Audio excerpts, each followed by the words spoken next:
Honorable Minister, distinguished invited guest, Chief Executive, good morning to all of you.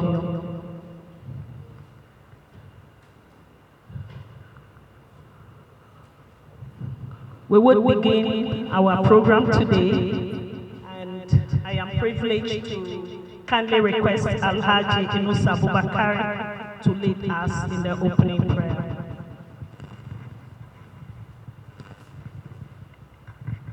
Let's be in the prayer mood.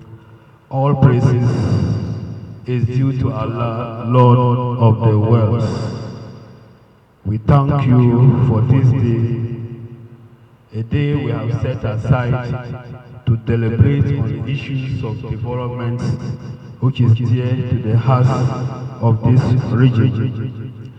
We pray to you to give us the ability to understand whatever we are going to discuss here, so that at the end of the day, we will continue to give you praises in the holy words which is captured in the Holy Quran. Bismillahirrahmanirrahim.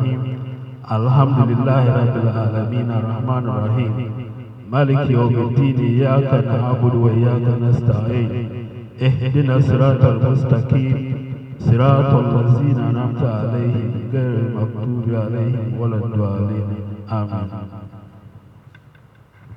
Thank you so much. I believe we need to know ourselves to be sure that we have the right people in this right forum. So we'll do self-introduction, beginning from my right, your name and the company or institution you represent. Thank you.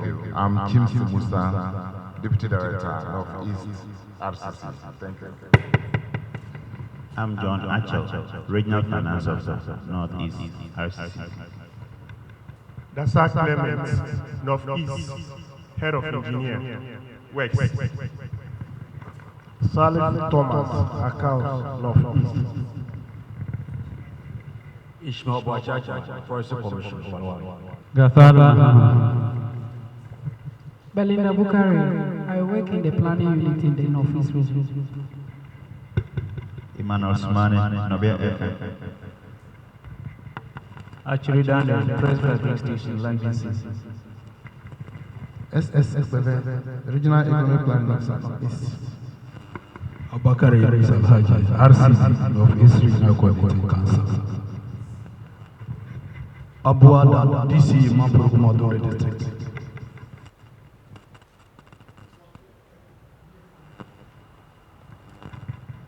Tahiru Tiame, Deputy Regional Minister, Northeast Region. My name is Osman. I'm Eugene Pelagia, Netco Gambaga. Alassane Baba Seydou, Netco Gambaga. Richard Adoya, Netco Gambaga. Sam Francis, Prison Commander, Northeast. DSP Minister Clay, Police, Gambaga District. William Peter Ando, Ghana Immigration Service. Anthony Jesse Boatin, Regional Commander, Vice North. Ken Agbeko, Mechanical Engineer, VRA. David Pra, in charge of Stakeholder Engagement, Pwalugu Project, VRA. Edemadu Jida. Edudankwa Eric, Deputy Director, Jida. Kwakuya, Project Coordinator for Pwalugu Project, VRA. My name is Bellona Gerard, VRA Communication. Now that we are all here, it is proper that we identify those who will lead us for today's program, and especially the landowners of this place. I'll take the opportunity to introduce Mr. Steve McLean. He's the Deputy Chief Executive for Ghana Irrigation Development Authority, Engineering. I'm honored to acknowledge the presence of Honorable Deputy Regional Minister, Honorable Ahmed Tia. He's an illustrious son of this land.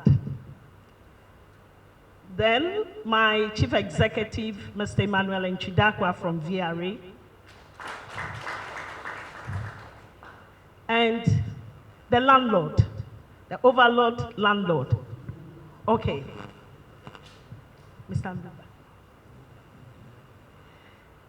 Sorry, sir.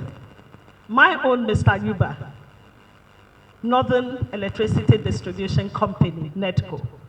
Thank you very much. Then to our landlord, Honorable Solomon Namlet Boa. He doubles also as the MP for the Pwalugu constituency. Please, you are all welcome. And now that you know the people who are gathered here on your land, could we have the welcome address from you? The Deputy Regional Minister, Honorable Ahmed Tia,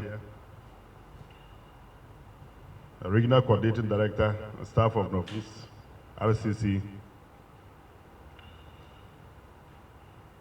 my good friend and big brother, the MD, VRA, Ghana,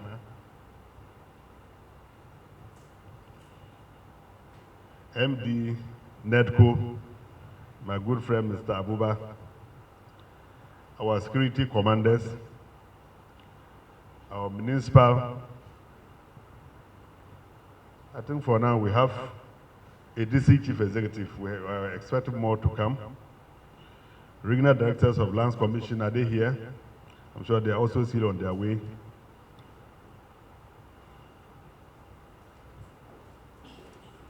Our friends from the media, distinguished invited guests, ladies and gentlemen, let me say that it's a very big privilege this morning to have all of you here, for us to have this very, very fruitful engagement. I must say that as a regional coordinating council, we are proud to be associated with this stakeholder sensitization workshop on the multipurpose Pwalugu Dam project. For all intents and purposes, this project is so dear to the heart of the government on one hand and the region on the other.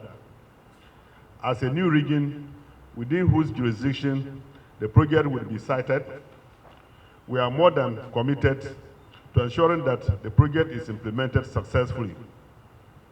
There is no doubt that to execute a project of this magnitude, there are definitely going to be some challenges, though not insurmountable. It is in this vein I see this sensitization of the key stakeholders very necessary and very appropriate. I urge you to pay serious attention to the facilitators so as to be able to educate the people about the project. I am aware that similar projects have triggered a number of safeguards concerns, and this project cannot be an exception. Let us see how best we can manage such issues when we come across them in a manner that will engender confidence and trust. To relocate a whole is not going to be an easy task. It will call for patriotism, sacrifice, and love for the country.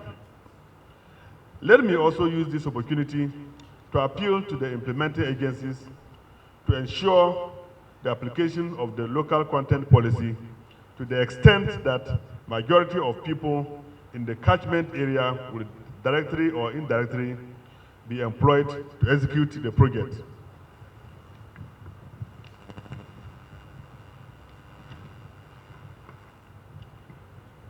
As a new region, we consider every right-thinking individual as a major partner capable of helping us to advertise the untapped potentials of the region. On this note, I welcome you to the Northeast region with its capital at Nalerigu. The region is clothed with a lot of natural resources and tourist sites which have the potential to contribute significantly to the GDP of the country. This includes, but not limited to, what I'm just about to chronicle. We have huge deposits of limestone at a village known as Bangda, very close to my office. That's the Northeast Mamprusi district. And we also have such in the Pwalugu district as well.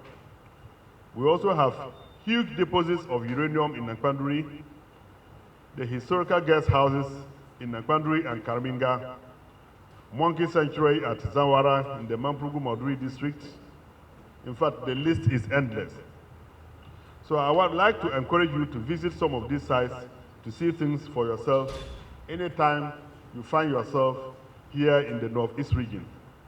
On this note, I want to wish all of us the best as we prepare ourselves for this very fruitful interaction, because we consider today as a very useful day, and I'm very sure that after this exercise, we will be in a very good position to educate every Tom, Dick, and Harry that we come across as far as the project is concerned. MD and your team, you are warmly welcome once again. Thank you very much. I think we can do better than that. Thank you very much, Honorable Minister. I believe that one of the key things we are all aware of now is security. So I want you to turn left, turn right, take a look at the person sitting close to you. If you don't know him, say peace. If the person is for peace, he will smile. If it is for war, please push your chair backwards. Now, if you want to use the washroom when you go out, you turn right. If you can't find right, there's a gentleman seated by a table to your left. Just ask him where the restrooms are, and you'll be fine. Peace. Peace. Okay. We are safe. I would want to acknowledge the presence of Mr. Danladi, MCE, pardon? MCE from East Mamproso. Please, you are welcome. I now have the honor to invite my Chief Executive, Mr. Emmanuel Inchidakwa, to give us his remarks. Good morning. Mbelona, thank you very much. I really don't understand why you waited for my brother, the regional minister, to speak before he started talking about peace and war. You know, he's sitting on my right. So but we are such good brothers, you can't imagine. But let me say thank you very much, Honorable Minister. I think the welcome has been very warm. And distinguished ladies and gentlemen, members of the press, everybody here. My remarks will be very short. I think that the reason why we are here is the presentation and the idea to get us to understand the project. So I'll give a very short speech. Of course, I'm not a politician, so I don't give long speeches. I'm a technocrat. So, and then I think we can go on with the business of the day. So it's my pleasure to see you all at this Pwalugu Multipurpose Dam Stakeholder Project meeting, which is being held here in Nalerigu in the Northeast region. In April this year, I addressed the first of such stakeholder engagement meetings in Bogatanga, and today we are engaging you in this region on this very important project. We in VRA are very excited by the commencement of this project, which has been studied for so many years, and through the financial support of the French government has come this far. We are equally grateful to the government for deciding to proceed with the project and working tirelessly to secure funding for the project to bring the needed relief and development to the people of the regions. I think one of the things I'll also say is that this project is not new to me as an individual and as a professional. Back in 1993, I spent a couple of weeks here in this area trying to define where the dam should be located. And I quite remember Honorable, I haven't told you, we saw some big footmark at the time, 1992, 1990. We thought it was an elephant. We were not really sure whether there were elephants in this area.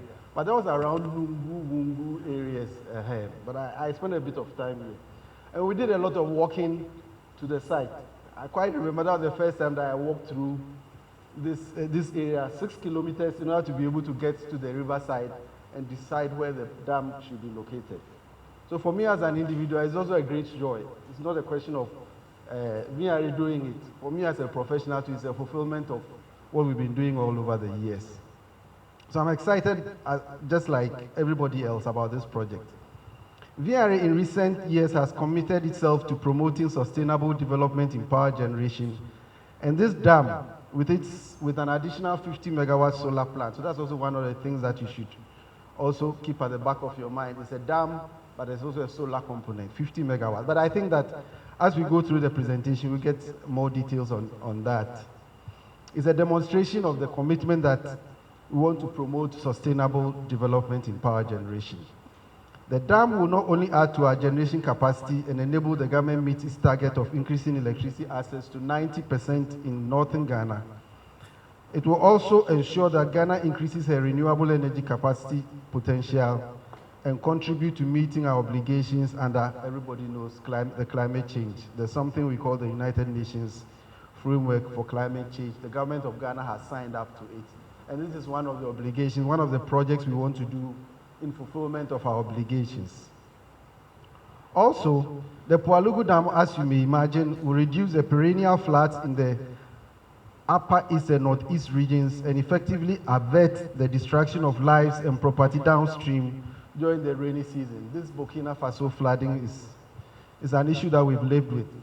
It's our expectation that this dam, properly engineered, properly constructed, will minimize that and bring an end to the annual flooding that we have in this area.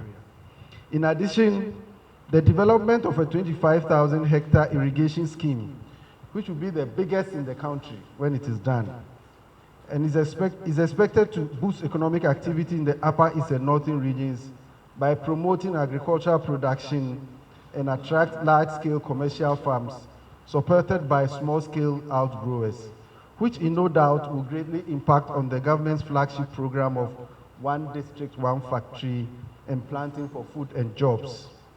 The irrigation scheme, which my colleague here would talk to us about, will form the basis for agro-industry. Hopefully, and I think my brother will confirm, the Pwalugu tomato factory, we will resuscitate it, isn't it? Everybody's here also. So Pwalugu tomato factory will be resuscitated as part of this project. Even if it comes earlier, this project will enhance it. It also has the potential to produce 117,000 tons of rice and 49,000 tons of maize, and will thus reduce the import of these commodities by between 16 and 32% respectively. Other crops that will benefit from increased agricultural production will include onions, tomatoes, sweet potato, sweet pepper, watermelon, and the like. I think there are a lot of entrepreneurs, farming entrepreneurs here. They will decide that as long as you have year-round water, there's nothing that you cannot produce here. As it is with such projects, there's a need to resettle people to make way for the construction of the dam and the reservoir. We in VRA, we've learned our lessons from Akosombo. We built another dam at Pong and the Bui dams. And so the issue of resettlement in this particular project will be treated with extreme sensitivity to ensure that affected people are compensated and properly resettled. In this regard, everyone's support is needed so that we can deliver on this promise. And to end it, I'd like to express my gratitude to my brother, Honorable Minister, for your very warm welcome, giving me some pieces of advice whilst we were waiting before coming here. I've internalized them. I'll go back and implement them. And then also thank everybody else here, Coordinating Director, Deputy Minister, for helping us organize this meeting. And I look forward to a very interesting discussion. Thank you very much for your attention. Thank you very much, Mr. Nchidakwa, for the good news. I will now call Mr. McLean. Chief has told us about the power component, and you are to help us resuscitate the tomato activity factory and all that. So we want to hear from you. Honorable Minister, my colleague Chief Executive is my friend of VRA.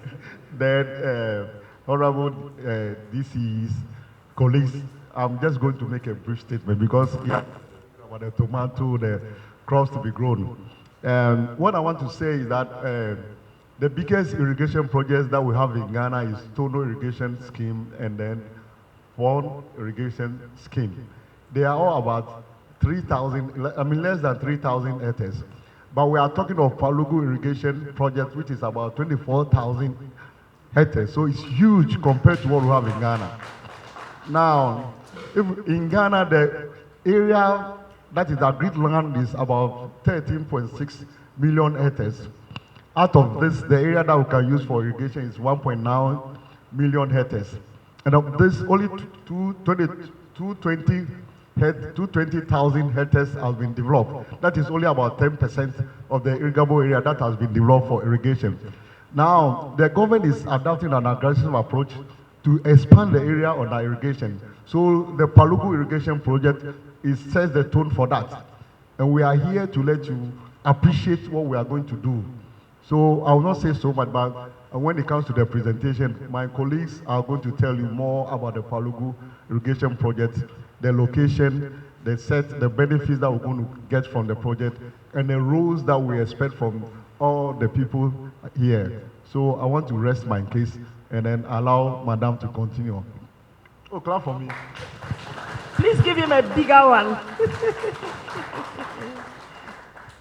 The other aspect of the good news is that NETCO is also here. I'm sure we're going to hear from Mr. Yuba that there will be more electricity connection and industrialization is going to really boom. Please, let's hear from you. Okay, I stand on the existing protocols, so all protocols observed. It's a very big thing if your boss has spoken and they ask you to get up and speak again. I don't know what to say. So Jeff is my boss, VRA is our mother company, NETCO is the subsidiary. I'm happy to be here in this meeting this morning. Honorable Bo is a very good friend. We've worked in the past in several circles.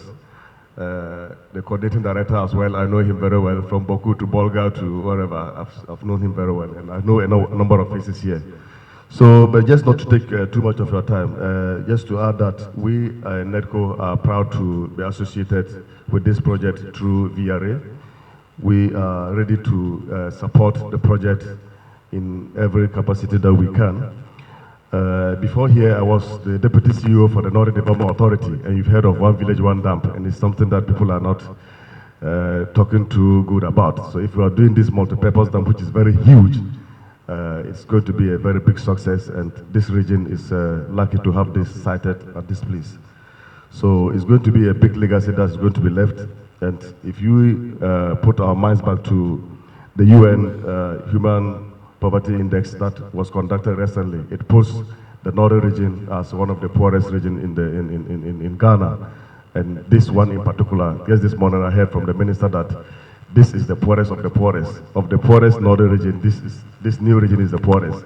So to have this project here, I believe is going to elevate the income levels, the employment opportunities that are going to come about, the electricity connections, the industrializations that are going to spring up is going to be something that we are all going to be proud of. So as I said, I won't take too much of your time, but I'm sure the presentation will tell us all the story. So thank you very much.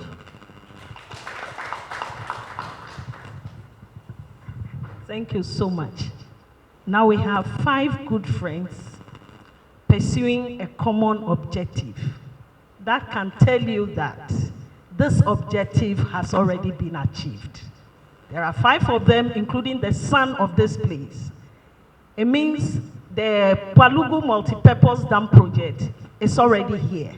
And people are going to see that this place is not the poorest, but this place is actually endowed with the richest resources that they have never seen. They will come here and see it. And on this note, I want to invite Engineer Kweku Wiafe. Mr. Kweku Wiafe is going to tell us the real purpose of our gathering and take us through some plans that they are going to follow. I will plead your indulgence that let's listen to him attentively, and then later on we'll get into the questions area. Mr. Kweku Wiafe, thank you. Thank you very much, Beluna. I guess the purpose of the meeting has already been mentioned by the earlier speakers. Honorable Minister, the Chief Executive of VRA, Deputy Chief Executive of IDA, and NEDCO. I think that, just to reiterate, essentially, you know, you are a new region. We've done some stakeholder consultations in the past. As a new region, I'm sure with new officers, it's important that we come here to make you aware of the nature of the project that we bring in, what it is about, when it's going to happen, so that you can properly educate the people you meet in your daily interactions. I mean, you are here, you are based here, you interact every day with the people, so if there are any questions, you are likely to be the ones who will be asked those questions. So it's important that we arm you with the right information so that in the event that you are interacting, you can properly educate your people as to what the nature of the project is, the impacts and the benefits. Essentially, we want to make you ambassadors of this project. The outline of my presentation is as follows. I'll just give a background, describe the project, tell you where we are, elaborate a little more on the benefits which have already been mentioned, as well as also on the impacts and mitigation, what we're going to do. Also tell you about who else, how the project is organized, which institutions are involved, and give you an idea of the next steps from here. As has been mentioned, Pwalugu is a project that has been known since the 60s. VRA has got involved somewhere in the 90s. I've been doing studies ever since. But this activity actually started somewhere in 2013 when we got funding from AFD from France to carry out a more detailed feasibility study as well as a environmental and social impact assessment and a resettlement action plan. That feasibility study was done in 2018. And based on the results of that study, government decided to proceed with the project. So we then had to move into the implementation phase. As has been mentioned again, I mean, our commitment to this project also derives from our objective of ensuring developing a sustainable manner. So just exactly what the project is about. We're talking about a dam, which is about 35 meters high from the bottom, with a reservoir area of around 350 kilometers squared. It's going to have an installed capacity of about 60 megawatts, made up of 2 units. So it's not a very big plant compared to, say, Akosombo or Ekpong, but it's still considerable. We're going to have downstream of it to create the water for the irrigation. About 50 kilometers downstream, there's going to be a weir which will create the water for the irrigation scheme. In addition to that, we would have a 50 megawatt solar plant adjacent to the dam itself. Okay. Just to give an idea of how we arrived at, as part of the feasibility study, we looked at the various combinations of benefits, in terms of how high the dam should be, what size of the irrigation land, how big the irrigation land should be. And in the end, we decided on this as the best combination of minimizing environmental and social impact whilst maximizing the flood protection potential as well as the irrigation potential. In all, based on initial discussions we've had, we expect construction once it starts to take about 4 years. So where are we? Government has started discussion with Power China, a very experienced construction company, for the engineering procurement and construction contract. So we are currently in discussion with them. We've gone very far. We are nearing conclusion of that. We expect that barring any unforeseen circumstances, we are likely to finish all the discussions with regards to that in September. There's as we have been mentioned, typically, for a dam of this size, and I'll show you the pictures of that for you to appreciate that, there might be some resettlement that has to take place, so we have to plan adequately for that. So we're going to start that somewhere in October to determine who is going to be affected and how they are going to be, their situation is going to be addressed. We are also engaging a team of surveyors to demarcate the reservoir area, as you know, because the reservoir area is the area that will be flooded by the lake. And of course, if there's anybody in that area, that person will have to move before we start that flooding. So we need to properly demarcate the area so that we know who falls in and who falls out, and we can determine how we address that, we resettle them. There is a picture of the dam. Let's go to the next one. Okay. This shows more clearly the area we're talking about. So yes, this is the road to Bolga from Tamale. So the dam, it's somewhere about, I think, 20 kilometers from the road. And the blue area is the reservoir, the size of the reservoir. You can see that this is the boundary between Upper East and Northeast region. Very little of the reservoir falls within the Northeast region because of the Gambaga Scarp, which forms a natural boundary towards on the south of it. But within here, I think the East Mamprusi area, towards around Pwalugu, you see the reservoir. There will be some areas that will be covered by the reservoir. The good thing is that a lot of the area that will be covered is currently a forest reserve, so we aren't many settlements in there. The reservoir, the end of the reservoir, somewhere here, I think it's closer to Nampanduri. So you can see it's quite a long reservoir stretching from the road all the way to Gambaga is somewhere here. So it passes through all the way to somewhere in Nampanduri. The irrigation area is downstream. That's around where I think West Mamprosi. But that I will leave that the discussion for Jida to do. The main benefit of this dam, to be honest, is the irrigation. I mean, even though the power is also important, the irrigation, I think, is what makes the dam such a game changer. So there are a number of benefits as regards to the irrigation, but again, because Jida is here, I don't want to take the wind out of their sails, so let's move on. But in terms of hydropower, as mentioned, it's going to increase our renewable energy capacity, both the hydropower and the solar energy altogether in excess of 100 megawatts. Ghana has already made certain commitments under our climate change obligations and is going to contribute to that. Of course, having a power source here in the northern region also helps boost voltages, because the closer a power generating station is to the demand, the better in terms of quality of supply. We have the reservoir, of course. As I said, most of the reservoir fall in the Upper East region, but then that also provides, as we've seen in the case of Akosombo, significant potential for aquaculture on the lake.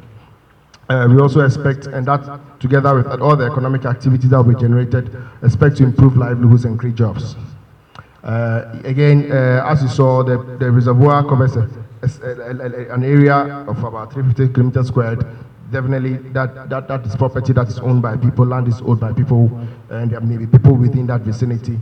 So we would have to identify them and the ways to resettle them. As I said, because we are doing a detailed study of that, we cannot give you the specifics of that, but when the time comes, we'll definitely come to you to seek your assistance to ensure that the exercise goes on well. Okay, let's move on. But what we can assure you of, as we said about, as my chief executive had already mentioned, we've learned the lessons of Akosombo and Pong dams, and therefore, and also not only in Ghana but even globally, I think that there's a recognition that resettlement is a sensitive issue and must be dealt with a lot of circumspection. So, and so the principles that would underlie any approach we take as regards to the resettlement is to ensure that we avoid it as much as possible. If it's not needed, we won't do it. We also ensure that we are fair and considerate in the compensation. We should ensure that whoever is affected will not be worse off after the project than he was before. And also whoever is going to be affected will be consulted and agreed to whatever resettlement package that he will be entitled to. In terms of the project, how the project is currently organized, we have a project development committee which includes representatives from the Office of the Vice President, Ministry of Finance, Energy, Agric, and Attorney General. That's at the national level. We have also created a dedicated project secretariat. Now we are about 4 or 5 of them of us in the other office, a small office, right, to grow as the project evolves. Of course, you know, we also have a broader stakeholder consultation group, which from now onwards is going to include most of you here, because as I said, your support will be needed all throughout the project process. So we have at the regional, at the national, regional, and district levels that will be constantly consulting to ensure that at any point in time, information on the project is properly disseminated and that you are armed with the right information to be able to provide information when you are asked to do so. So what are the next steps from here? From next week, Mr. David Pra will be in the Northeast region, Upper East region, to talk to have a more one-on-one sort of detailed consultation with you in preparation for the subsequent activities, essentially the survey work, because the survey work will involve actually going onto the ground with people, and you need to be sure that when you do so, when you enter people's land, they know what you're coming to do. So we need to ensure that our community entry is properly planned and properly coordinated with all of you, whether it relates to security, relates to, you know, traditional customs and norms. So everything, so the purpose of the consultation is to understand from you what we need to do, so that we want to do things right from the beginning.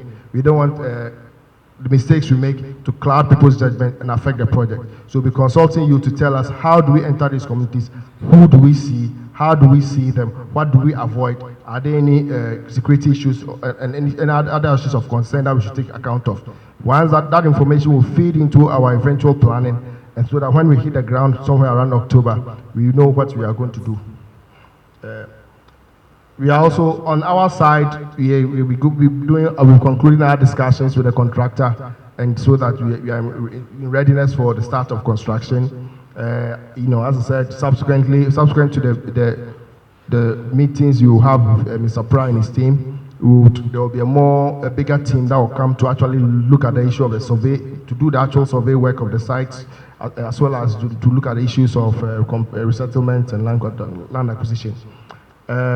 The idea is for initial discussion with government suggests that there could be some preparatory work starting before the end of the year, mainly to do with things like geological investigations to determine where they can find materials for construction, rocks, clay, sand, also things like access roads, So this is a major piece of work that requires a lot of material. So you need to identify the source of all this material, do all the preparatory work, so that when the actual construction starts, you know, it can go on smoothly. So essentially, in a nutshell, that's my presentation, and I look forward to answering any questions that you may have.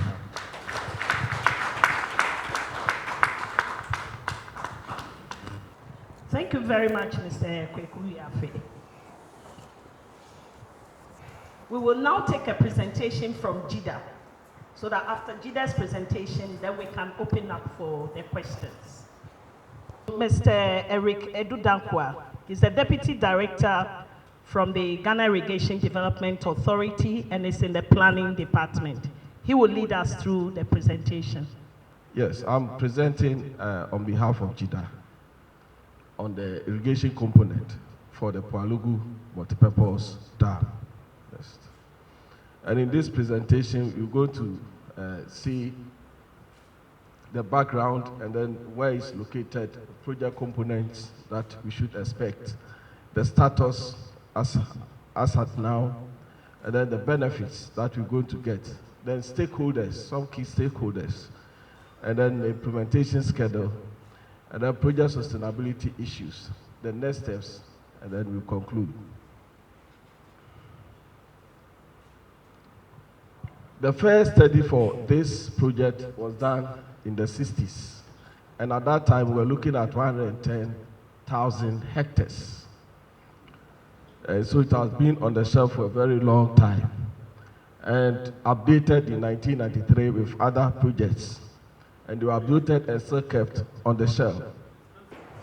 Yes, so it was updated with other projects, and then in 1993, and then still kept on the shelf. And in February 2013, VRA signed a contract with Tractable Engineering for feasibility study and the detailed design studies for Pwalugu multipurpose dam.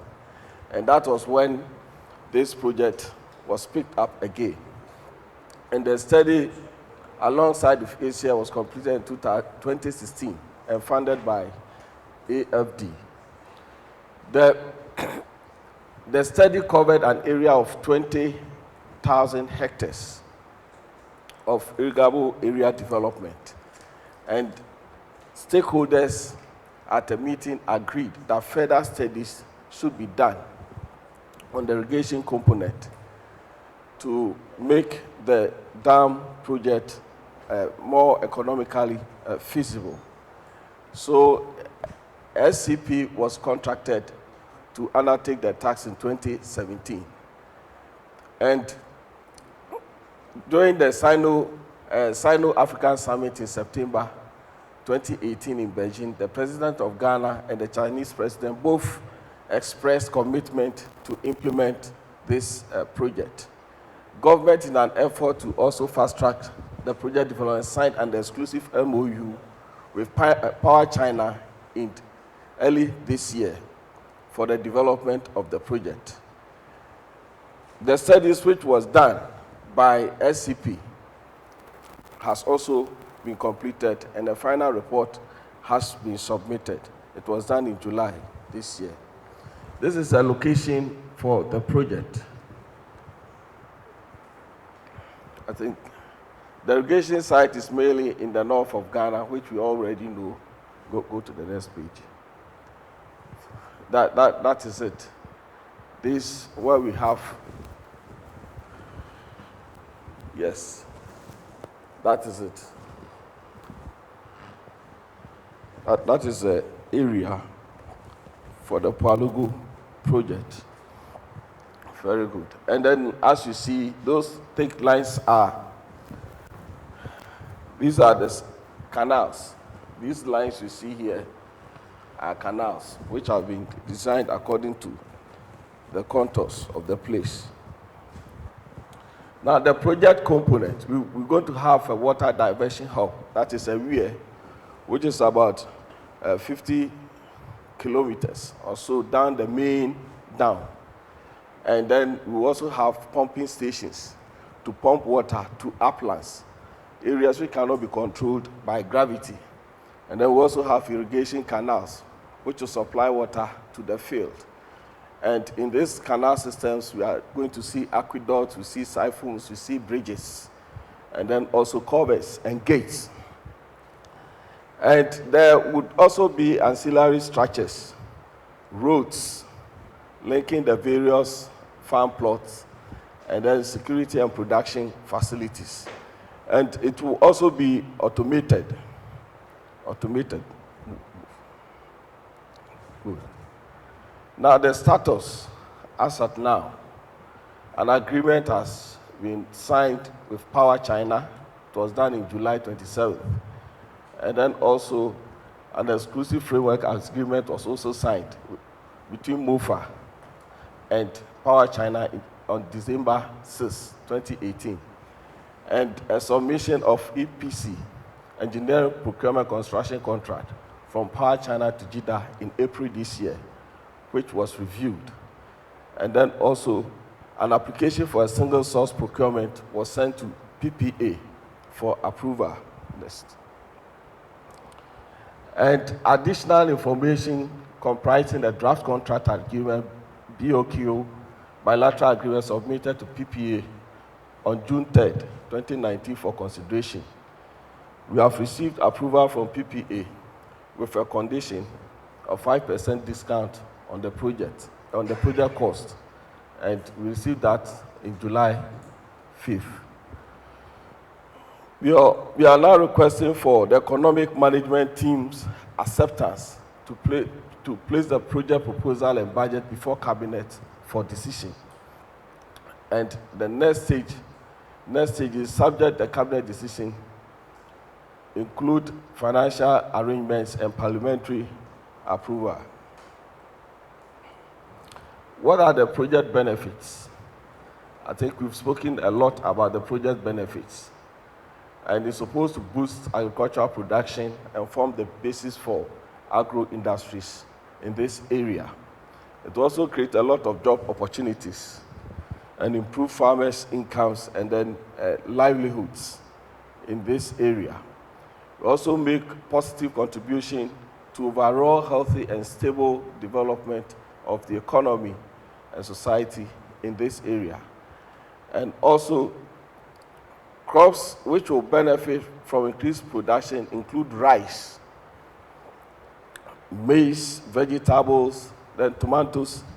We can grow sweet potato, sweet pepper, groundnuts, and also there's potential for small irrigation schemes around the reservoir area, considering or behind the buffer zone. Next. Now, when SCP was contracted to undertake a study, they made some findings in the project area, which we want to share with you. And among them, they said the communities are mostly involved in subsistence farming, with dominance in maize cultivation. And then also, rice is a promising and most immediate solution to farmers if water is made available.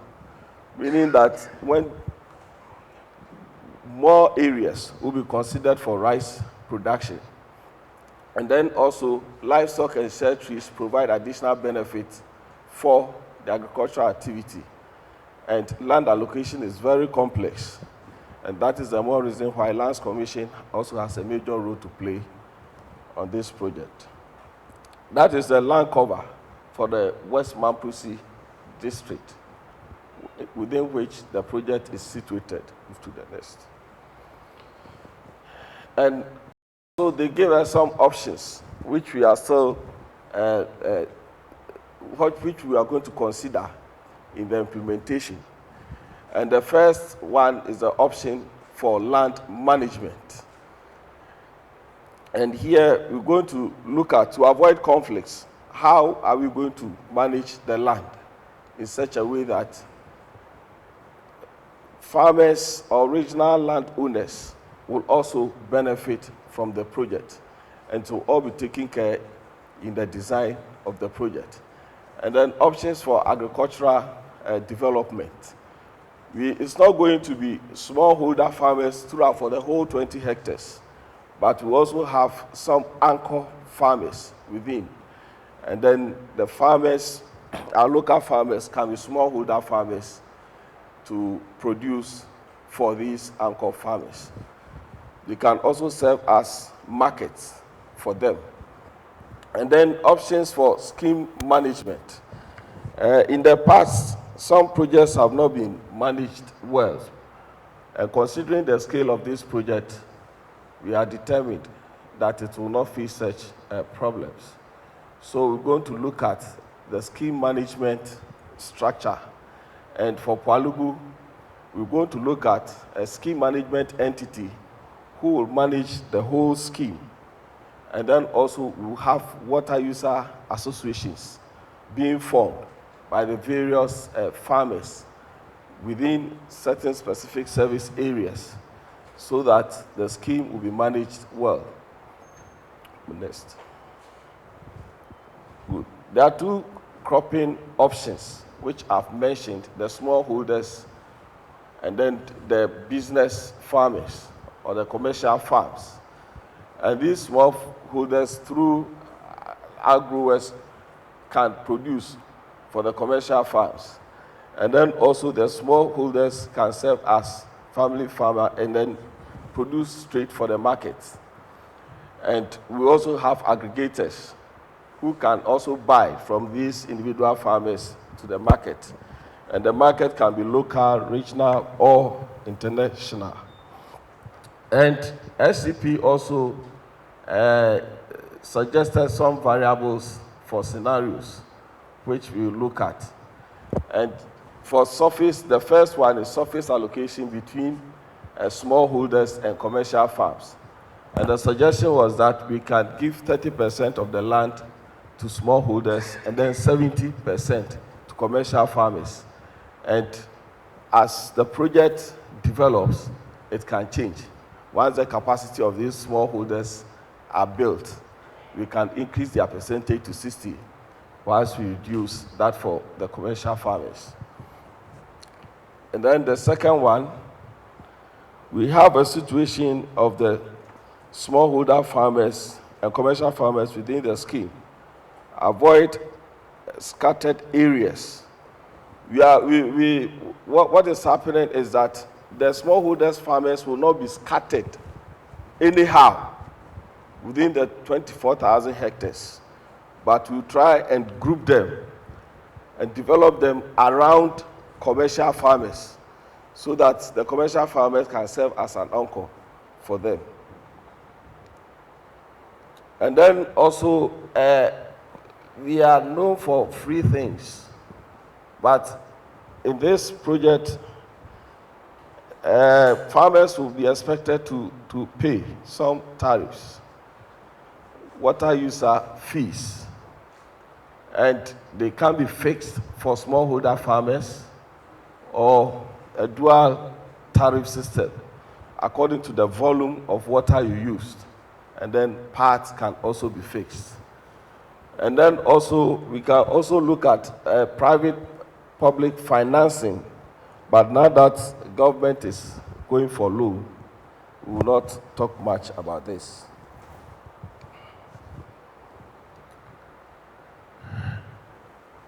Now, the general management of the scheme, I think I've spoken about this one, and what we intend to share with you is that JIDA, as per our responsibility, as far as irrigation is concerned, will be a governance entity and will also manage or oversee the activities of the scheme management entity which will be employed. And then also the water user associations that will be formed. We'll look at them all as per our LI 2230. These are the stakeholders. We have the Volta Basin Authority, because we are in the Volta Basin, and the VRA is there. We have Water Resources Commission, who are mandated to be in charge of water resources in the country. And then also work with water research institutes or research institutions.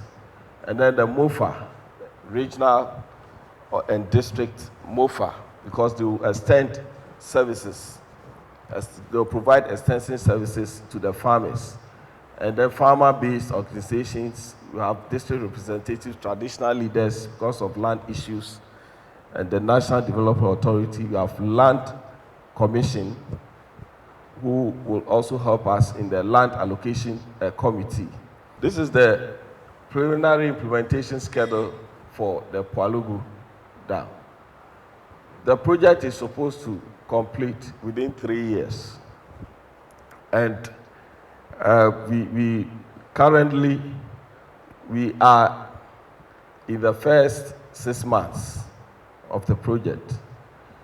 We are about to move to the second stage after we have received parliamentary approval. Now, sustainability issues. It's very critical to plan in such a way that a project of this magnitude is sustainable. And because of that, all farming entities operating on each project should be registered or will be registered in line with the WUA regulation, LI 2230 of 2016. And the systems will be designed in such a way that it will allow the choice of irrigation. If you want to use sprinklers, to be possible. If you want to use center pivots, you can do that. Whichever system you want to use to do the water application, the system can accommodate it. And then also we'll look for scheme management entities, internationally acclaimed scheme management entity, to bid for the management of the scheme. Because this is a new thing which is coming in Ghana, and we don't have any service provider who is knowledgeable in it or experienced in it. And then we are also looking at consulting a firm or recruiting a firm to work alongside the EPC contract to make sure that things are done well. What are the next steps? We want to seek parliamentary approval, as I've mentioned, and also undertake a land survey to define the project area and prepare cadastral plans. Letters have been written to Lands Commission for that, and also undertake an ACR. And then also government to commence the financing arrangement for the project, and then also continue the sensitization process. Pwalugu multipurpose dam is supposed to address the widespread or is supposed to reduce the poverty levels of beneficiary farmers in the project area. And with about 24,000 gravity irrigation development developed, we seek to justify the economics of the whole project. An integrated land irrigation project producing both industrial and high-value crops using modern water application systems will only add value to the land tracts of arable plains and the otherwise free-flowing water after the power generation. Thank you.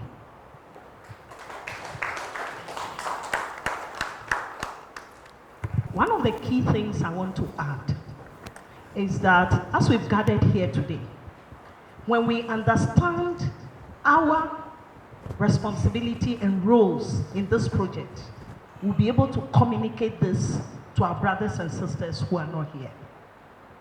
We need to understand what this project is bringing and how we can contribute to the achievement of this project. So let's try and ask all the relevant questions. We may not have all of them done today. We've created a website, the VRA website. There's a link there to the Pwalugu office. We put some information there. But let us try to understand some of the key issues. This is not going to be the end of this forum. We'll be having others. Mr. Pra will be here next week and will be engaging people on the ground. But it's important that we understand the relevant issues to communicate them effectively. Those that we cannot communicate, we can refer them to the project office. So we now have the floor open for us to interrogate the two presentations, the one by Mr. Wiafe and then the second one by Eric. In all sincerity, the two presentations are really, really very useful for our consumption. One of the things that I want to find out from you, one, you have talked of the fact that you want to start construction in October. Did I get it right? Preparatory work. Preparatory work. Yes. Then you need to do some corrections because you say construction starts in October. Oh, okay. Yes, you have to correct it because if it's here to, if the financials and whatever you are supposed to be put before cabinet, then cabinet will okay it before it gets to parliament for approval. Then it's very evident that the issue of construction cannot be, we won't be talking of it now. One of the other things I want to encourage is that for all of us here, in fact, apart from my MD Medical, MD VRA, and some of you people, we are not technical people. So is it possible you can make available to us in a bullet form as many, I know we're talking of financial, you don't have the resources now, but is there a way by which, in a very innovative way, maybe from the petty cash of the MD, you get us some leaflets so that we can, anywhere we are going, like you said, Mr. Price is coming, but even whether Price is there or not, when I ask my MDC or my DC chief executive to go to a particular community to carry out a project, then he has the leaflets. He gets there, he talks to one or two people, you meet some Aladdin people, you share it with them gradually. Are you thinking about it? That's one thing that I really want to find out. And my sister said it right. One of the reasons for which this workshop is being organized today is to get us involved as major actors. I want to find out what you need to really throw a little more light on it. Apart from the everyday engagement, you go for weddings, you go for adorns, you talk to them about the irrigation dam. What do you expect the DC chief executive and their coordinating directors to do? How are you going to engage them? Is it going to be official or unofficial, so that we can really monitor or coordinate whatever they are doing as the regional coordinating council? Because this is a project that I tell you that is so dear to the heart of Mother Ghana, not just widows in the Northeast alone, but it's so dear to Mother Ghana. And we want to make sure that when you've started well, we also come and join you in a more, for want of better expression, involving manner. So this is just the first bite, but I will come back again. But I need to understand this. Thank you, Honorable Minister. In terms of the issue of construction, yes, you are right. I think that if there was any misunderstanding from the presentation, it's a preparatory work. We still have to go through a process, a number of approvals. You still have to receive a number of approvals. We also have to deal with issues, so as I said, environmental and social impact, approvals from the PPA, from Parliament and the rest, before actual construction can start. We are yet to actually get all the money for construction. So the preparatory work will start, but not the actual construction. Actual construction sometime next year when all the approvals are in. In terms of the project brief, yes, your comment is well noted. I think that we made some, but when we were coming into it, we forgot them. But then what we'll do is we'll actually go back and even look at what we have now and probably do a more enhanced version that we can distribute to you guys, so that you can use it in your engagement with your stakeholders. In terms of your involvement, I think that the involvement of the stakeholders will be what I call activity driven, in the sense that there are a number of different activities that are going on under the project, and each activity will have a different set of stakeholders that will be involved. So if you talk about the land survey that we are going to carry out, we will have to involve, we're currently working with the land survey department in Accra to help us with defining the areas that we have to survey and how the survey has to be done. Of course, when we come to the ground, we have to work with the Lands Commission for them to help us in terms of how we enter the land. We have to talk to district assemblies, we have to talk to traditional authorities, we have to talk to landowners, so all these. So for each activity, there will be a stakeholder engagement plan that will be developed preceding it, and whoever has to be involved will be formally engaged beforehand, so that when we are coming, what we're coming to do, and what your role is going to be, and before we start that activity. We are going to, for example, when we talk about resettlement action plan, we will working with entities like, again, Lands Commission, Lands Valuation Board, as well as, because this affects people who are actually going to be affected, they will be at the center of the engagement process. So they need to know what is going to happen to them before and after, and what time it's going to take. In the environmental and social impact also, there will be a separate set of stakeholders, people like the EPA and others will come in. So each activity will have a stakeholder engagement plan and a group of stakeholders who will be involved. But what we will say is that in terms of informal and formal, I think that as far as those activities are concerned, most of the engagement will be done formally. Of course, from time to time, as we have met here, if I want to call this DCE of Westman Pussy to seek his advice, I should be able to pick a phone and call him on the side so that, in case I need guidance on an issue. So that informal engagement would be done. That's why we've taken people's details here, so that we have a project directory with all key stakeholders, so that in case the project needs some input, some advice, we can easily call on you. So there'll be some level of informal engagement, but in terms of ensuring that everything is properly documented, we will make sure that we, as much as possible, also in the other activities that we undertake, the engagements are also formalized. Thank you. Thank you very much. Just to add, Minister, as you said, when we come to the district chief executive, the secretariat has developed some thematic areas, some questionnaire, common issues that we also want to get from the chief executive. And then it's about community, district, regional ownership. So mostly we also want to get a lot from you. What do you expect us to do if we are entering into the maybe probably the chief's palace or the landowners? What are the strategies? We also want you to advise us so that we can also what to. So we are looking at ownership as far as your side is concerned, so that we have the aspect. My name is Mohammed Damanko Abdullahi from Nalerigu. I want to recommend the organizers of this forum for this opportunity. I think it is timely. You've spoken about resettlement plan.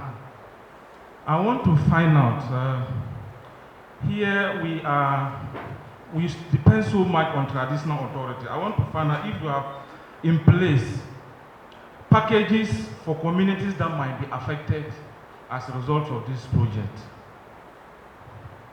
Whether you have budgeted to compensate those communities and where they are going to be sited and where they are currently, whether they will be able to meet the amenities as well as their social values that they believe in at the place that you'll be taking them. Thank you. I would like to find out if you have any idea about the proximity of this dam from the forest reserves, and whether Forestry Commission have been consulted in this regard. Because currently we have some plantations around these areas, and we are still developing some plantations around that. So Mr. Riafi would give us the answers. With regards to how we're going to treat the project affected persons, yes, I mean, people will be affected differently. For example, if you're a landowner who have, let's say, 100 acres of land and you lose 10 acres, you may be you definitely be compensated for that. You may not necessarily need to be resettled. Now, but as far as those who will be resettled, especially those whose houses fall within the reservoir area, who definitely will have to move. The main objective of the resettlement action plan that I talked about is, one, to identify those people. Two, what assets are they going to lose? What are the demographics, in terms of number of people, children, blah blah blah. And the third, maybe more importantly, where you are going to relocate them to. So that has to be properly identified, and all the issues relating to it, traditional issues, land ownership issues, because if somebody owns his land and you take him to another piece of land, of course, he cannot go and become a tenant. So, and as I noted in the principles that we're going to follow, we said that we're going to make sure that nobody is worse off. I mean, that's an international principle that resettlement has been set by the World Bank, IFC, and all of that. In matters of resettlement, we ensure that no person is made worse off than he was before, because there's no point bringing all these benefits to other people, whilst those who are directly affected then become worse off. So that is what will happen. But so there will definitely be a package. I can't tell you the extent of the package because we are here to do the detailed work to identify those people and know what assets are at stake, the value of those assets, where we can relocate them to, and what sort of livelihoods that assistance we can offer them. On the issue of forestry, yes, we've had some initial engagements with the Forestry Commission on the forest reserve. We are going to continue with that engagement. They've given us some indications as to how we need to do that. we've had that engagement mainly at the national level. We also, one of the people that, or the agencies that the team that will come into Upper East and Northeast region will be talking to is also the Forestry Commission, the Lands Commission. Those entities that can give us, as I said, the guide, can give us an idea of what pertains on the ground, so that when you go back and we're planning for the eventual work that we'll carry out, we have that at the back of our mind. Any more questions? You can also be assured that a project of this nature has some key mandatory requirements that the project will not overlook. The issue of the vulnerability of our women and children, very key in this project. It's an issue we are looking at thoroughly, and we will be needing your support, because with our own customs and traditions, there are certain practices that we cannot ignore. So when we come into the communities, we'll be expecting that you play that role of complementary and supporting our efforts to ensure that by the time this project kicks off and starts, we are all on the same page and we have the support we are looking for. Mr. Pra has spoken about the ownership, but it must be collaborative. So it is not only what we are telling you here, but let us also see the practices and things you have here that can support the program, and those that must be changed to ensure the sustainability of the project. Any more questions? Yeah, thank you, Madam. Just a follow-up. How then do we ensure ownership of the project when we do not know our stake? You see, we are a media hub. We were just invited yesterday to be part of this. Do you have plans of engaging the media, or that has to be done with the various municipal and district assemblies? You see that? So we are in touch with the people at all times. Do you have any plans of working with us? Thank you. Has been said by Kofi, the approach is multifaceted, and all stakeholders, in fact, we've listed a tall list of stakeholders, including the media. The Secretariat has developed very comprehensive communication strategic document, and stakeholder engagement documents. These ones contain media engagement. So we are going to have a special for the media as far as this one is concerned, this project is concerned. And it's going to do it at the national level, the regional, and then the district level. So we are going to come to you. You will be the vehicle through which the information will get to the community. So we are going to engage the media. And we also want the media to know that, especially those of us in this part of the country, this project is coming to you. It is your own project. VRA is the vehicle that is carrying the project to you, but the destination will automatically be at your doorstep. So you should first of all conceptualize that, have it in mind. This is our project. And so we are going to, you are the first people to benefit from this project. So if you are doing the education, that's the background. We want you to take it and then try to let the people know that the hydro component is in your region, the irrigation is also in other region. So that is where we want you to take it from. But we are going to engage the media. This is one of the engagement for you've been invited. This is the first start, and then we'll have a special session. I believe you are talking about special session for the media, which we are going to do. Thank you. To add to it, I think that the media engagement has actually started. One of the earlier things we did somewhere in March, April was to even have something published in a graphic and other newspapers. Also, I think at most of our earlier stakeholder engagements, the one in the Upper East region and one in Accra, we invited the media so that they can also listen in. After that, the chief executive and a few other people granted extensive interviews that were also widely reported in the newspapers. I guess the challenge, well, no, maybe it's not a challenge, your situation of being a new region, and because so we maybe we've not engaged now. This is the first engagement we are having with you. And I think that one of the things we'll take away from here is even who we should contact in terms as far as the media is concerned. What sort of media organizations are here, so that tomorrow when we are coming, we'll probably even notify you ahead of time, so that you can provide, and also when you need any information, you also know who to contact. So I think that part of this, and the reason we are having this engagement, and I'm sure the reason why you are invited, is to create that forum, or to kickstart that process of engagement. And I'm hoping that we will deepen that as we go along. I say you should pardon me if I'm bothering you with my question. That is why I am here. I'm from a media house. You are promising that the project will start in October, when in actual fact you are here to do so many things, including settlement schemes. Minister mentioned something, and you have admitted that it was an omission. You will correct it. We are currently piloting a project with a particular NGO, and our role is to monitor capital projects within the Northeast region. So if it is done on you, I would not like it to look like we are disturbing or we are poaching our nose. So we want to find out if you can tell us, or if you can even give us possible information, so that we'll be able to monitor you and take you by your words, because this is a new region. We want to be up to the task. We want to make sure that things that they promise us is not only presumed to be done, but it must be done and done within the stipulated time. Then number two, you mentioned that you have engaged the media house in Accra and Bolga. That is why we get it wrong. The project is to take place within the Northeast region.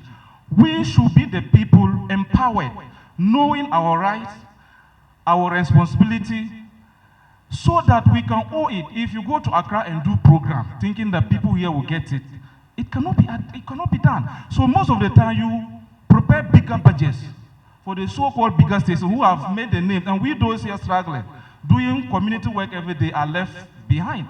And in the end, you just bring 50 Ghana, 300 Ghana, expecting us to do it up to the end of the month. So make fat projections, big budgets, so that we'll be empowered.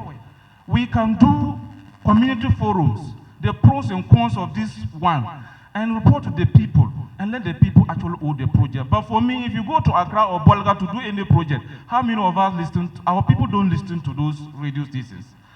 And then the last thing is, if you want to do anything, the recognized station in Northeast region is Wale Eagle FM and Tezaridu. Find out which radio station is registered, so that things are able to be done and done well. Thank you. Thank you very much, my brother. We are happy you are passionate about the project, and that is the rationale for this forum. We want people to be passionate. We want people to own it. So we are grateful. Kweku, probably you didn't get it. He says that we have begun with the engagement, stakeholder engagement, as far as the media is concerned. We did one national stakeholder engagement. We came to the Upper East. Now we are in the Northeast. In fact, as part of the processes towards this event, the chief executive specifically said that make sure that the media is fully represented. Media in the Northeast. So, my good friend, I'm happy you are from the Northeast. What we want, as Kweku said, this fairly new region. So, what we want to do is to use you as a center, the pivot around which we can coordinate Northeast region media people. We have your contact. When we finish, my chief executive will talk to you and other media people who are here. And then we get you, we now form the media grouping for the North. And then you are going to lead the sensitization. That is all that he was saying. So kindly be rest assured. And then I understand what you are saying, because I have worked with the media for so many years. I know what you are talking about. My chief executive is aware of what you are talking about. So don't worry. It will be sorted. It says, be rest assured, it will be sorted out. Let me say that the project, that is my understanding, and MD, you need to correct me if I'm wrong. Let me say that the project has already started. The project has started. That is the more reason why we are here. We are talking about, my question, and I'm happy you also brought it up. My question was about construction. When will construction start? And I saw somewhere October, and that's why I had to prompt my good friend that if the thing is here to receive cabinet approval before it gets to parliament and you know how parliament can sometimes drag some of these things. And I know that parliament is not also coming back anytime soon. They will come around with the close of October, then November. That's why I asked them. But the project has really started. That's the reason why we're here. MD, NERCO, they have to come all the way from Accra with their team. I'm sure, I don't even know where the cost center is. Because if you have not gotten money and you are doing all this, it means that everybody is upbeat about the project. What my good friend is, to some extent, he's very passionate. I also want to believe that he's playing the devil's advocate.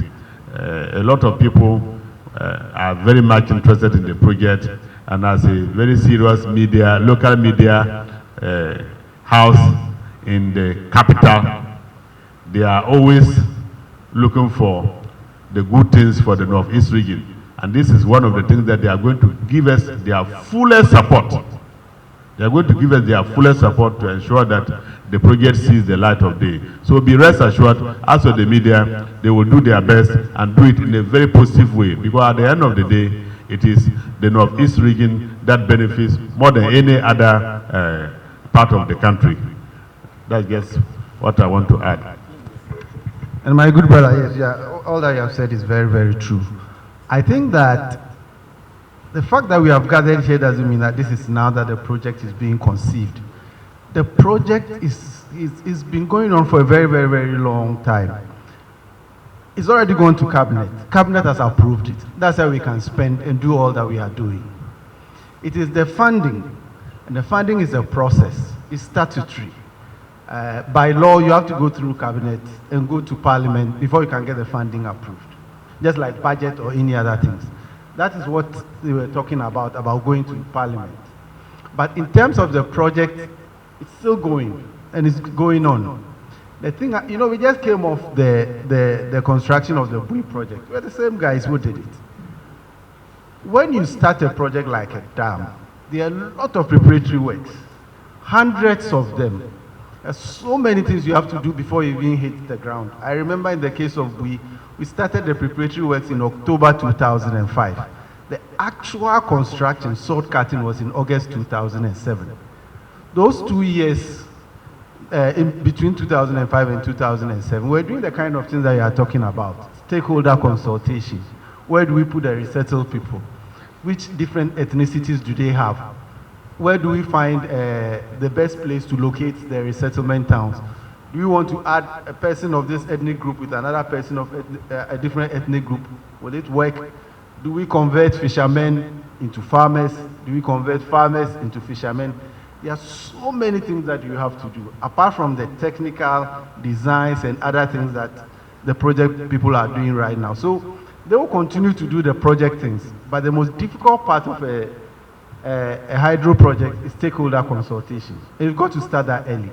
If you don't start it early, by the time you start construction, you find out that you are not ready. Okay? Even when you are going to, where you are going to have a quarry, that quarry will belong to somebody. And if you haven't done the stakeholder consultation, and you don't know where your quarry and other things are, by the time you start construction, where are you going to get the chippings and other things to use for the project? So it's like a vehicle, I always say it's like a vehicle with about 100 tires. So many things are ongoing as we speak. And there's a communication plan, there's the stakeholder entry strategy. All those things are going on. We have our consultations with government, about consultations with the statutory bodies like the EPA, our colleagues from JIDA, Lands Department, Lands Commission, Survey Department. So many activities going on at the same time. So we call all those things preparatory works. You will not even get to construction. You have to have all the permitting done, all the things done, funding. It's the Chinese government that's helping us with the funding. We've got to go through the process and secure the funding and come to our own parliament and get the approval. All that will be going on whilst you are doing the technical work, whilst you are doing the stakeholder consultations like we are doing. So, as for the project, it's going on.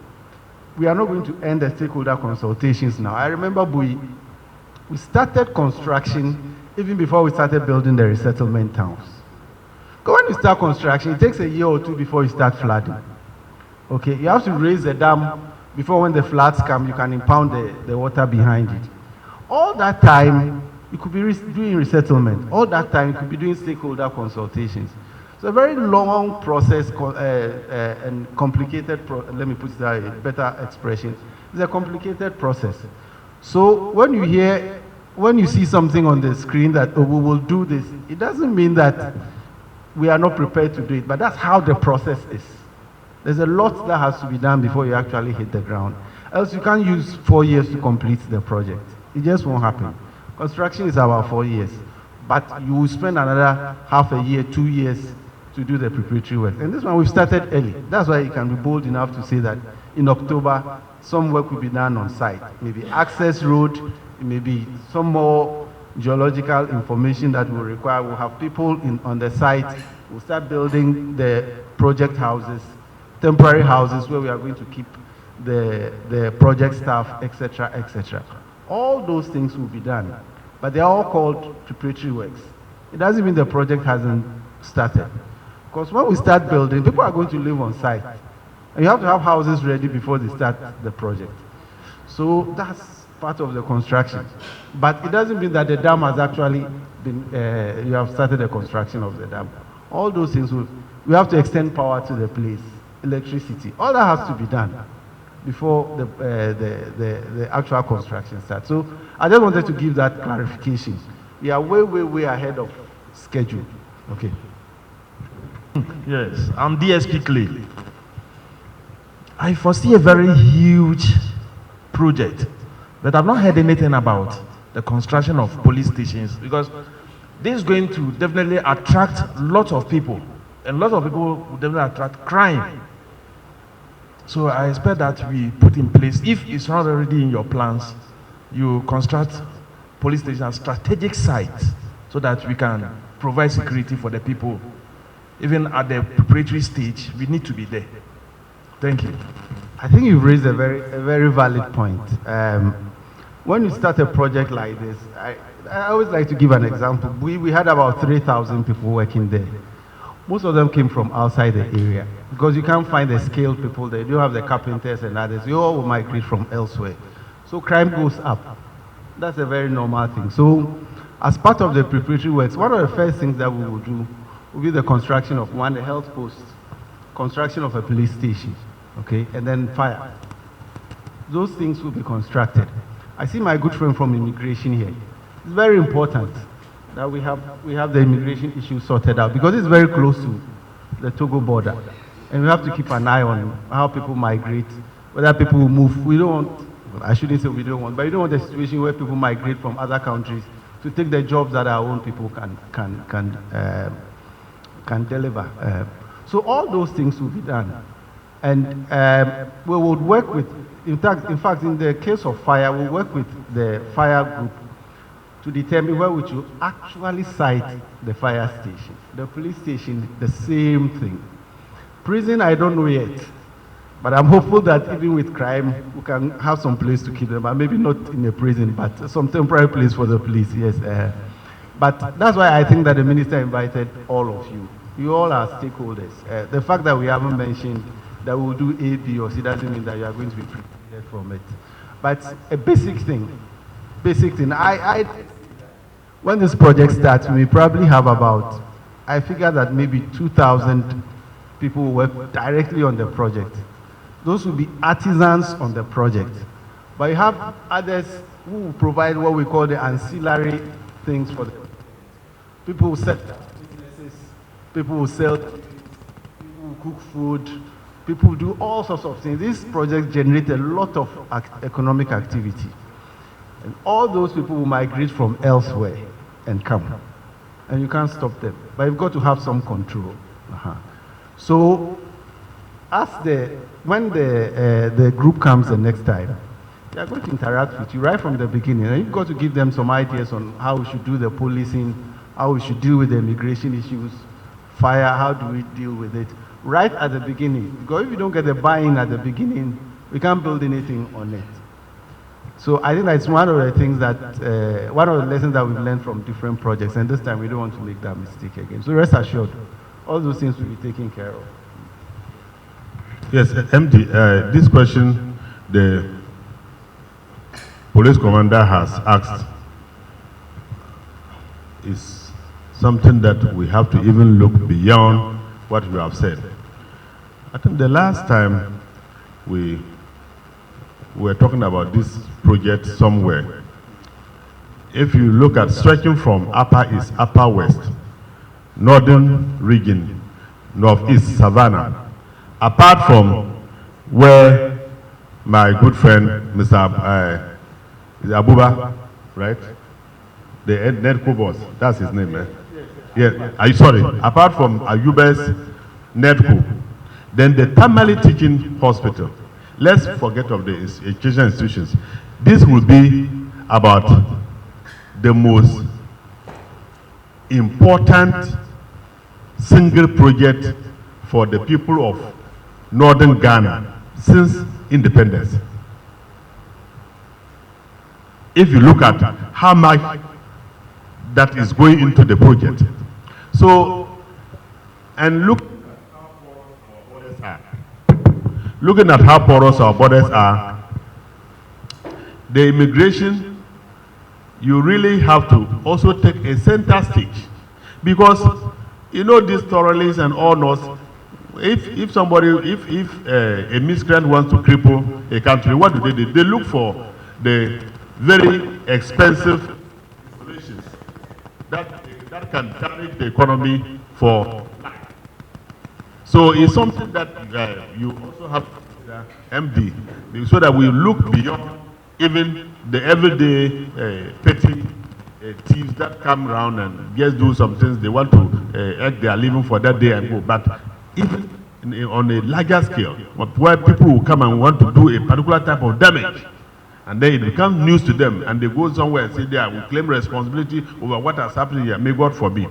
But we cannot always thinking about the good that comes to us without also looking at the other side of it. So let's also look at it closely as we prepare for the arrival of the project. Thank you. Division Officer One Jesse Boati. I'm happy the MD mentioned that there will be a fire station at the place. I was at the Bono region working there, and I was transferred to this place. When we started, they promised I'm building a fire station there. But as I speak to you now, the fire station is not there. There was a fire outbreak at the place. From Banda to that place, look at the nature of the road and the distance. So I will urge you, when you build a fire station, VR is a very big organization.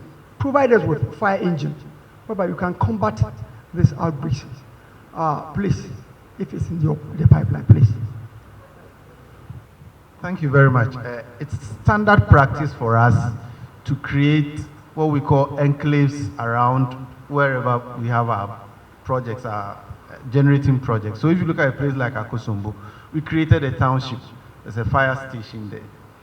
We went to Takrady, we created a township, there's a fire station there, together with a fire tender, etc. We have our own fire tender as an institution, and then we have the fire service there, and we resource them and help them get fire tenders as well.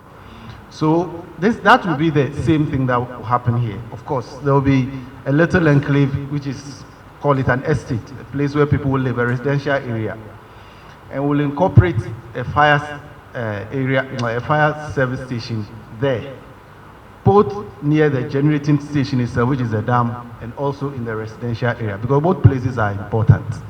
There'll be a health post or there'll be a hospital, depending on the size. It's also a standard thing that we do at every every location where we have our facilities. So the Bui one, I really don't know why the Bui one wasn't constructed, but I think it's something that I'll find out. I'm sure if we make a case, they will do it, because you can't have a generating station without a fire station. It just shouldn't happen. So maybe it's been an oversight, but I'll check on it, and if it hasn't been done, I'll see what we can do. As much as all of what we are discussing is concerned, and considering that this is one of the consultative stakeholder meetings, I think I would suggest that we include in our plans a more specific stakeholder engagement with the security. There are security threats that we may not be able to make clear here. This is a general meeting and not everybody is privileged for such information. So as much as immigration is involved, fire is involved, the police are involved, we will still need to engage maybe more privately on the security issues that may come up. So we can discuss your own security plans for the place. All right.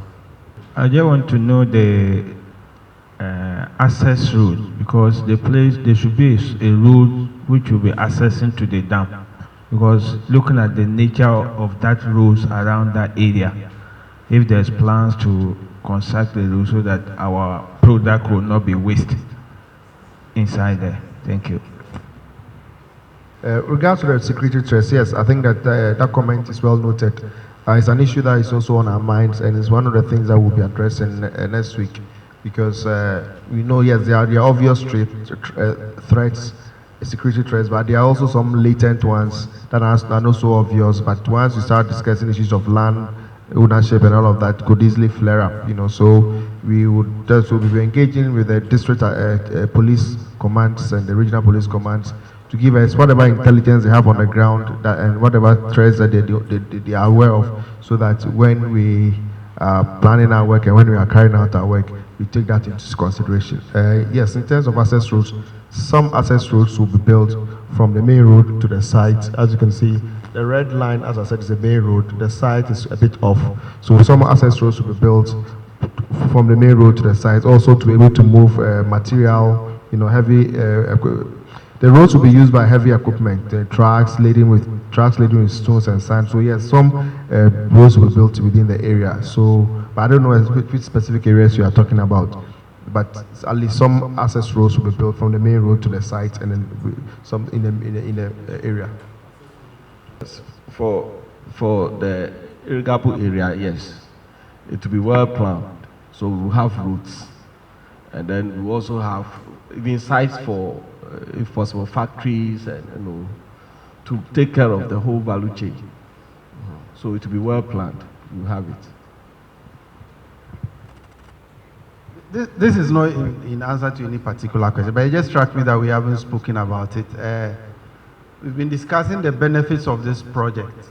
We all talked about irrigation, flood control, power. But I think that Kwekwe and others forgot to talk about water supply. Okay? Water supply is very important. This project, we'll take advantage of this project to improve the water supply in this whole area. So the Waliwali town and other major communities here will have enhanced water supply. That's one critical component. Because it's not big, it doesn't make the news. The floods make the news. But water supply is really important. So that will also be done as part of this. Of course, my colleagues have also discussed the fact that there will be agro-processing industries, etc. But water supply is a key thing, and I think that this should be one of the takeaways from here. People should be assured that this project is not coming to make things worse, but rather to improve the water supply situation.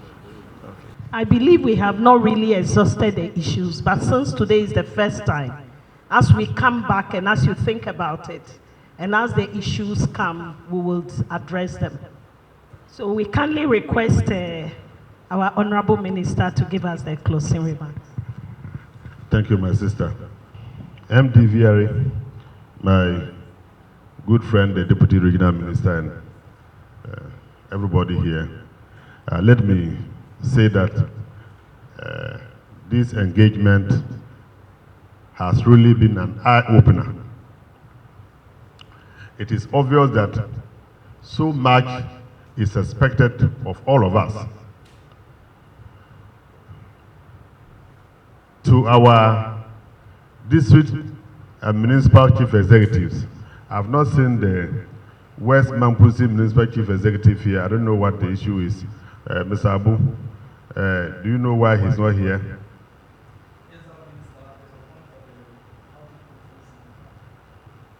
Okay, that's fine.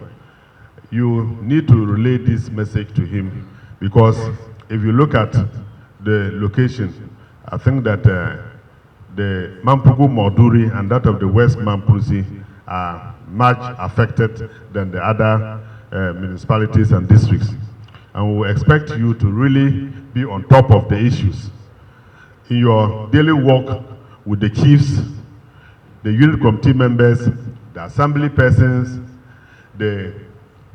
any other person that is a stakeholder in your district, we should not wait for any ceremony in the form of a fanfare before we deliver any message that we need to.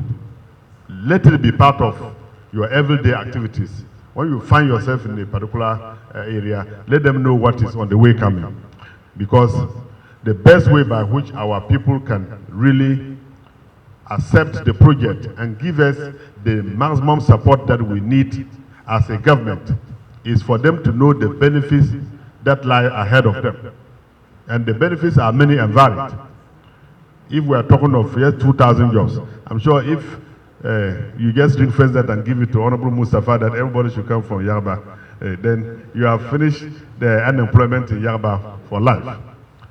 So there are a lot of things that are coming, and we cannot just wait. All we need to do is to keep praying for this hard-working team that are leading the process, the MD, VRA, and his team. We will continue to pray with you and wish you all the best. Our doors are widely open. As and when you need us, you don't even need to give us, as long as we have the time. Once you give us 1 hour, 2 hours, we'll be there to respond to whatever you want us to do. We want to assure you, even though you've not yet gotten closer to discussing anything with our traditional leaders, I am very positive that when it gets to that level, they will give us the maximum support. On this note, as my sister Ratri put it, today's engagement is not exhaustive at all. That is just a precursor to what the many things that lie ahead of us. So we want to assure you that we are available. We have different levels of understanding. If there is something that you've not understood and you think that somebody at the Regional Coordinating Council understands it better than you have taken it, please also feel free to come around so that we can share. Even after this, our security capos, my BNI friend has said it all. If there are some things that you think that it might not be easy to get in touch with the MD because of where he's located, we're here on behalf of the people of the country. You can come and share that with us, and one-on-one, when we meet at another level, we'll be in a very good position to also let them know that this is what you have in mind. But I'm very positive that they will certainly have a special time where they can also listen to you, especially so when the gentleman who is always on the move and liaising with all the stakeholders will be back here very soon. Accessibility will not be a problem at all. On this note, I want to wish all of us the best as we depart here. I'm sure that there will be some 1 or 2 housekeeping arrangements. I want to believe that lunch is ready. Madam, is lunch ready? Yes, so after here, we will go out and have our lunch, and the conversation will continue from there. Thank you very much. Thank you very much, Honorable Minister, Deputy Honorable Minister, my Chief Executives and MD, the Executive Director, Ms. Kim, and all other District Chief Executives. Parliament is on recess, but one of the busiest ministers we have in this country is the local government minister. Anywhere the president is going, she has to be with the president because of the local issues. And there are also some international engagement. As the day for yesterday, that was the last time I checked, she was preparing to go to the US for an official assignment, but she was torn between coming with the president to the north here before going. So that's the more reason why she's not here. But I had a discussion with her because I went officially to her office and told her that I want you to be at this stakeholder engagement that we're going to have in the regional capital. And she said, but look at you, they've just bought you haven't seen my ticket, what do I do? And we laughed at it. So her hand is on whatever we are doing in terms of the support that we will need from them. His Excellency, the Vice President, is so much upbeat about this project. As for him, I don't even want to mention it. He's so much upbeat about this project because anytime we meet, that is one of the things that he talks about. So we are, on behalf of the MP that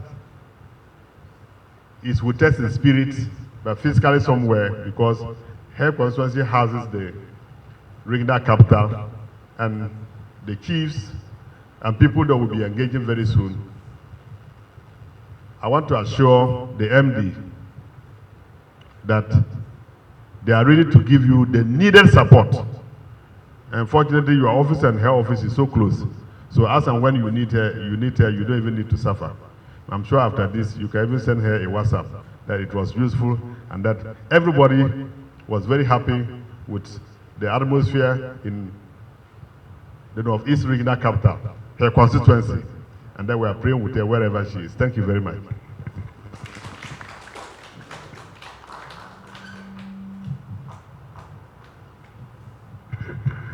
Honorable Minister, Nate Mampam. I may now ask Mr. S.S. Abeve, the Regional Planning Officer, to send us all safely to our destinations. Thank you very much, Madam. Yes, she whispered to me that I should give the vote of thanks, and I said, no problem, I will do that. Yes, goes up, comes down, including air. Air comes down in the form of rain. In the first place, we thank God for this opportunity to project coming on with all the keys. Honorable Minister, the Deputy, the MD, Honorable Chief Executives, and all that are here. We thank you for coming.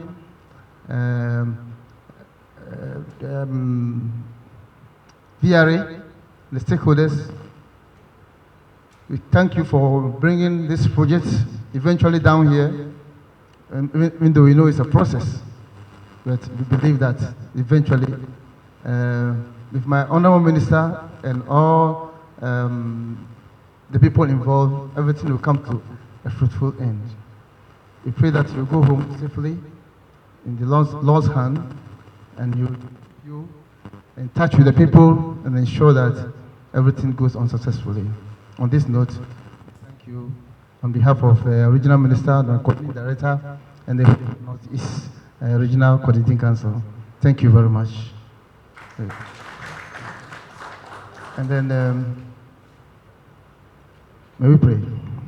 Father, we thank you once again for this opportunity to be here. We are in an economy where everybody wants to go forward.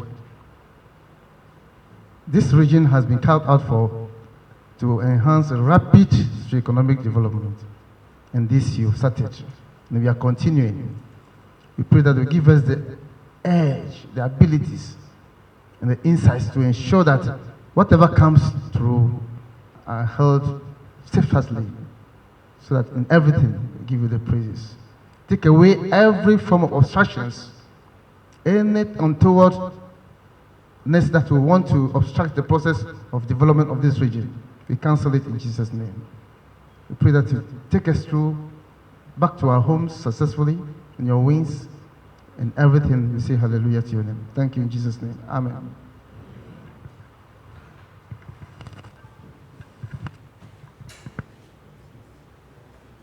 So I'm told lunch is ready, and Honorable Minister and the entourage, I am told you'll be hosting us including heads of the security services, will be going to the Honorable Minister's house for refreshment. And my distinguished stakeholders, when you go out, just turn left. The summer hats seats have been provided over there for you. Please sit down comfortably and be refreshed. Please, we'll go outside for a group picture before we all depart. So as we step out, let's just arrange ourselves for a group picture.